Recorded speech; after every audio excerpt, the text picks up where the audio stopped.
Buongiorno e ben ritrovati con il TG Flash di New Sicilia, di seguiti i titoli più importanti della mattina. Accolto ufficialmente nel gruppo parlamentare della Democrazia Cristiana il deputato Carlo Auteri. Era stato costretto da Fratelli d'Italia a lasciare il partito per i contributi pubblici ricevuti da due società che si sono rivelate riconducibili a suoi familiari. Incidente mortale nella notte a Mazara del Vallo, in provincia di Trapani. A perdere la vita è una ragazza di 16 anni che si trovava in sella a un motorino insieme a un amico, rimasto ferito anche se non gravemente nello scontro con un'auto.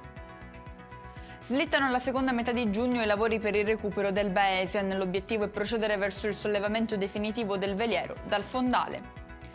Sbarca a Filicudi, in prossimità di Punta Scaliddi, un gruppo di migranti giunti a bordo di un'imbarcazione che si è rapidamente allontanata dopo l'approdo. 26 gli stranieri identificati, tra cui 3 donne e 2 minori.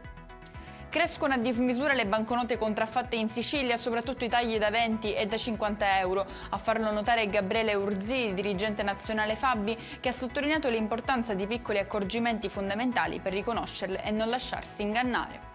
E con questo è tutto, prossimo appuntamento stasera alle 19:30. Grazie per averci seguito, buon proseguimento di giornata.